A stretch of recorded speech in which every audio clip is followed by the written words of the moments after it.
So do you think you've done more to popularize DMT than anybody else?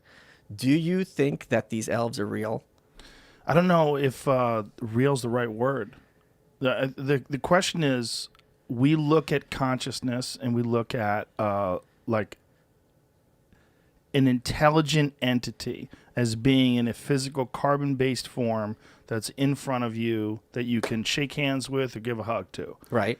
When you experience what happens when you take dimethyltryptamine, you throw all that out the window because the environment itself is not it's not defined. It's fluid, meaning that it's changing constantly, but yet it seems far more vivid and far more real than this life right now. And there are these things that are there, and they communicate with you, and they seem to be really communicating with you, and they seem to also know you, know all of your bullshit, and be able to see right through you. Yes.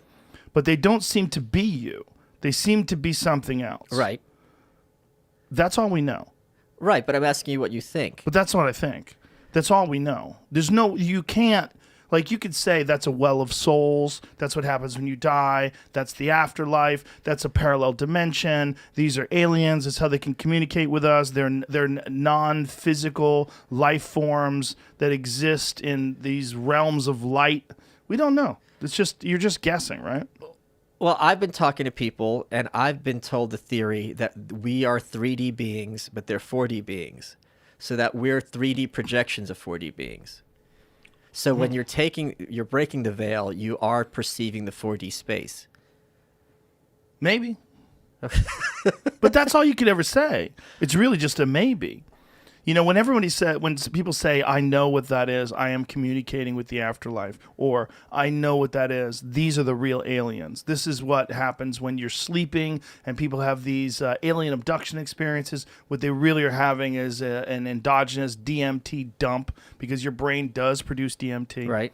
But new research is showing that it's not just the brain that produces DMT. That they used to think it was the pineal gland, but now they think literally the whole brain is producing it, and the liver and the lungs. So it's part of the human body. It's something that the human body makes.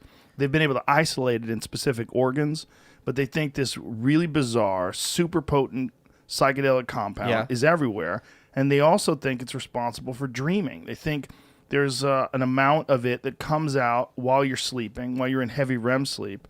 This is speculative. They're trying to, but the thing is, there's parallels, right? One of the parallels to the psychedelic states and dreams is that they're very difficult to recall. You wake up and it's the most vivid. You come out of the experience, right? It's the most vivid thing that you've ever experienced in your life, and then moments later, you're like, I don't remember what happened. It's just like a dream. So you've never had, because everyone who takes it talks about the spirit molecule, right? How much it affects their understanding of reality, so on and so forth. Mm-hmm. You've never had lingering effects from the DMT experience cross over into meat space?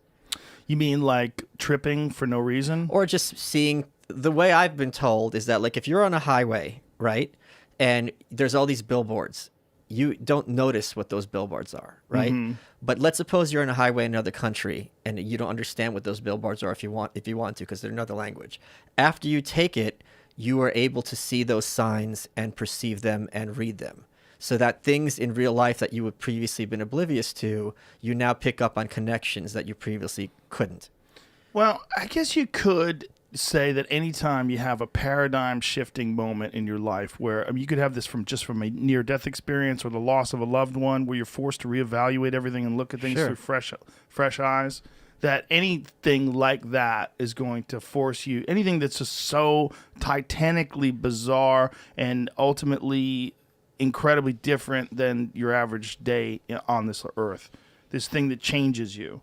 It's going to force you to take things in. I would look at it that way more than I would look at it like all of a sudden you can like see these billboards in another country and recognize these patterns. I mean, you're just probably just being more aware. Marijuana does that for me more than anything. Okay. You know, especially edible marijuana. Edible marijuana for me is like one of the most reality highlighting experiences, because it makes me think about the buildings. Like, this is I just take these fucking things for granted. Yeah. There's a 64-story thing in front of me, and there's these human catacombs, and people are shitting into these tubes, and they go down through the water, and there's pipes everywhere with human shit, and then there's electricity pumping through everything, and everyone's got a TV or a PlayStation running, and we're all just juiced into this machine. And yeah, the Matrix. yeah, listen, I think of people as human batteries all the time. I really do. I think of people as consuming currency producing batteries. Like, that's what we're consuming things, taking things in, and then we're also, through our work all day long, so many people just doing something they hate to do just to create currency and then to add to the system and to purchase more things. And you just see them sitting in front of the machine, then they go home, sitting in front of the TV, sitting in front of the screen on their car, and we're constantly in this state of consuming and producing, and then adding to this weird techno society that we live in. Okay, let me ask. That's all from weed. Okay, but let me ask you another question. Okay, let's suppose I drew in a piece of paper. I drew you, and I drew me, and I drew a house, right? Okay. And I said, what does what correspond to? And you'd point to that, you'd say, that's me. And you'd point to that, you'd say, that's Malice. That house has no correspondence in 3D space. It's a theoretical house, right? Okay. What if some of these people that you're talking about don't exist in the 4D space? What if they are 3D representations that don't have a representation in 4D space, just like that 2D house I just drew doesn't really exist? Okay, so what if they're like, what is that? NPCs, yeah. What if they literally don't have a higher form of existence? Isn't that like your ego fucking with you, though? Well, that's why I'm asking you, because apparently when people do a lot of DMT, they see things like this. Oh, do they? Yeah, that's what I've heard. Yeah, I wonder. I've met people that see things on DMT that were very ego driven.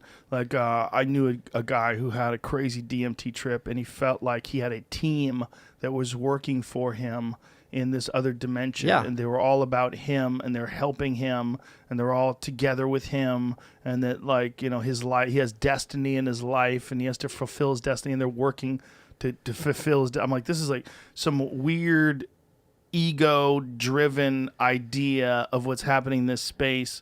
That he's like sort of he's forcing whatever that experience was to fit this mold of what he thinks of himself. And by the way, it wasn't very accomplished at the time, right? So thinks of this as like, it's, you know, delusions of grandeur, right? Of course, I know well. Yeah.